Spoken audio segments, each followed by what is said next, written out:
Hello InJOYers, my name's Allegra and today I'm going to be sharing some small eco-friendly acts that you can start practicing and getting in the habit of while being at home.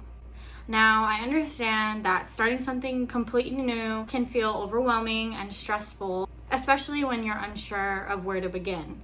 But rest assured, that's why I'm here to share easy tips on how to begin your eco-conscious and eco-friendly lifestyle.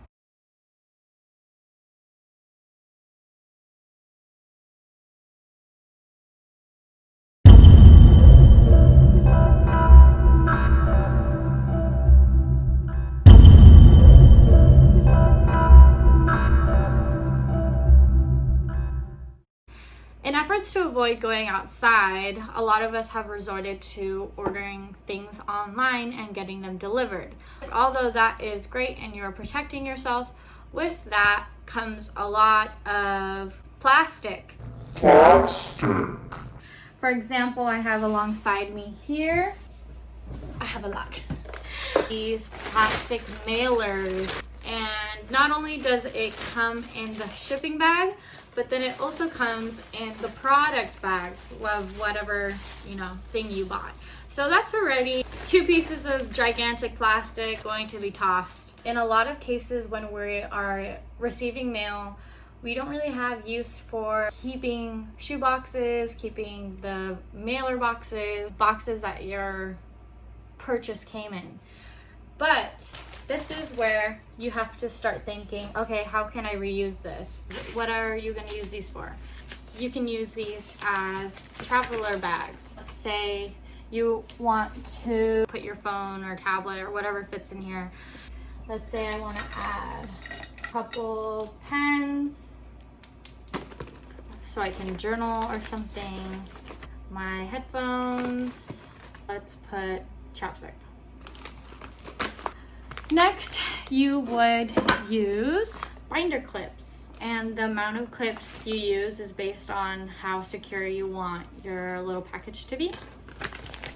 So, fold it over, and then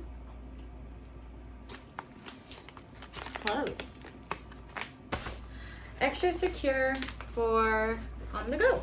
It's very easy to get lost in the idea of feeling like you have to buy something new in order to function day to day. That's a huge misconception. A lot of the things that you probably already own can be used in many different alternatives. Talking about packaging, for me, I like to save my packaging because it usually benefits me when I have to give a gift or I have an art block and I don't know what to do. So just like seeing what I have around me kind of helps me brainstorm fun little craft ideas that I can do for myself or share with friends. So not only do I save packaging, I also save old cards. This helps me like scrape off paint, or even when you are doing dishes, you can even use these if you don't have a steel scrubber and use it to scrape all the gunk off of your plates. Or even if you are saving glass and you want to take off the sticker, you can also use this to help support taking that off. Another thing I like to save is jars. So I love getting these lychee jelly that usually come in this plastic container. I reuse it as water jugs. You can also use this to catch rainfall and you are heating up your shower or bath, catch water. That way, not only are you reusing your plastic, but you're also conserving water. So win-win. So when you pick up food, they'll typically, put it in a plastic bag, a paper bag, or in my case, they put it in both. You can use it as a trash bag for when you're sitting at the dinner table or in your office and let that fill up rather than just tossing it away just because it has only a small amount of trash. When you eat out, typically you are given paper packaging or in most cases plastic. Again, it sounds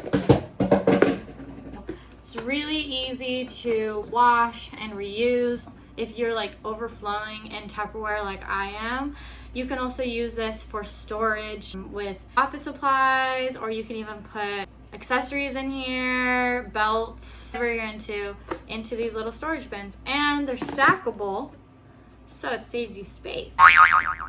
If you don't have any reusable bags, any paper bags, or plastic bags that you can reuse for your grocery trip, no worries, I got you. The tools that you need for this project is obviously a trash t-shirt and a pair of fabric scissors. If you need assistance, obviously ask for help if you're not confident in what you're doing. Always be safe. And when you're traveling with scissors, make sure to hold it by the blade rather than walking around like so. That's enough. Alrighty, so let's get into this. So you're gonna take your trash t-shirt and you're just gonna lay it on a flat surface. So first thing we wanna do is cut off the sleeves. Luckily, all t-shirts have the seam line, and that's where we wanna cut. Let me just move my bag of potatoes for you.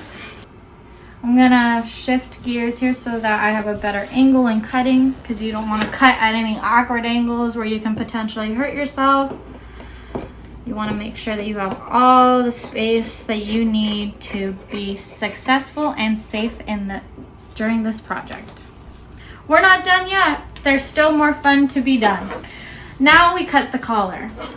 It doesn't have to be perfect. So I'm gonna go 1/2 inch out around the collar just to cut around. And when you're cutting, sorry, I should have mentioned this earlier, you want to grab your t-shirt so that you don't get jagged lines if that's something that bothers you. But it helps with your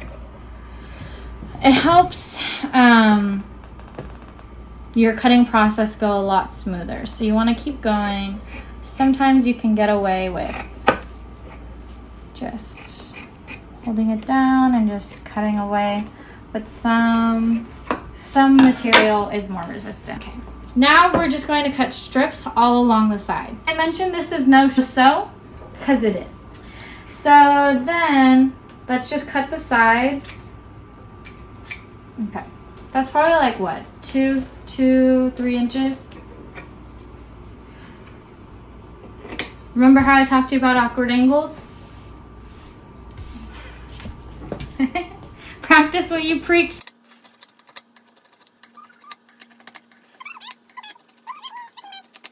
So what we're gonna do now is just a knot technique.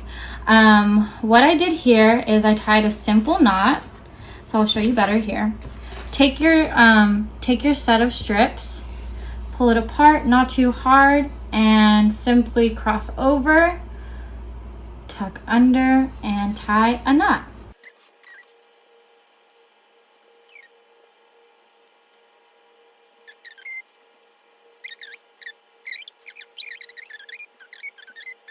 So by the end of that, you should have this fun little fringe situation going on.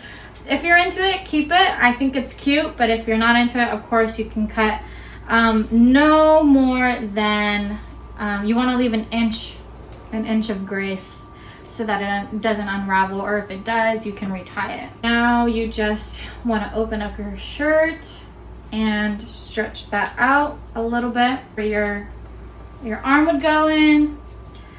But it's a trash t-shirt. Maybe you might not like the logo on the front, so you can always flip it inside out so it looks seamless. Look at that. Great, cute. But now you have a grocery bag.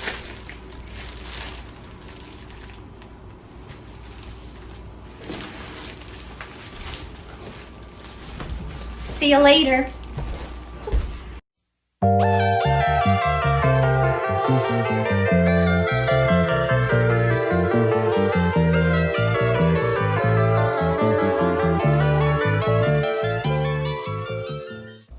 Now that I'm in my kitchen, I'm going to be discussing ways that you can be more eco-conscious when you are basically just throwing away your trash. So one thing that is super dangerous to the environment is when you buy type of plastic.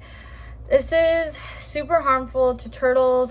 Some animals get caught in this, on top of this getting caught onto something in the ocean, and they can't get any air and result in,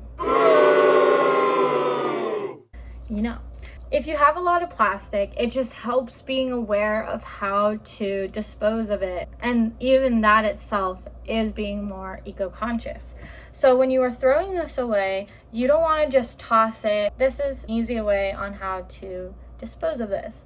So you want to take scissors and basically just chop up all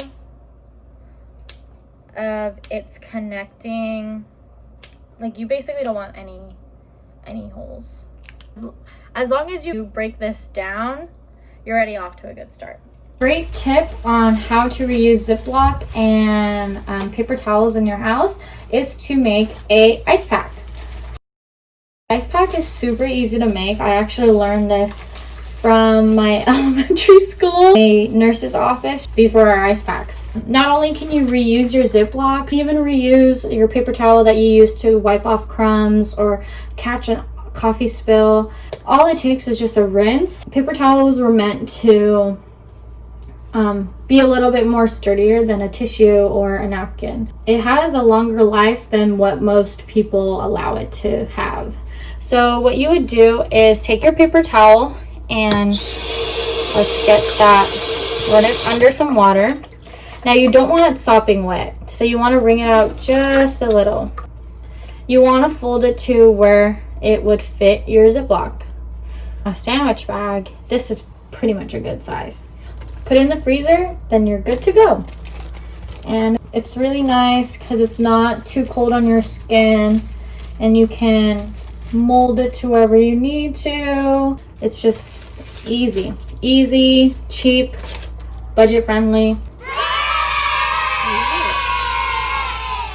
So for me, I cook a lot of eggs in this house, so I like to save. I don't have a composting system yet, so I like to start by saving my eggshells. Awesome. So I have all my eggs, and what am I gonna do with all these eggshells? The yolk provides calcium and protein, so this helps control the acidity in your soil, and it helps your plants grow.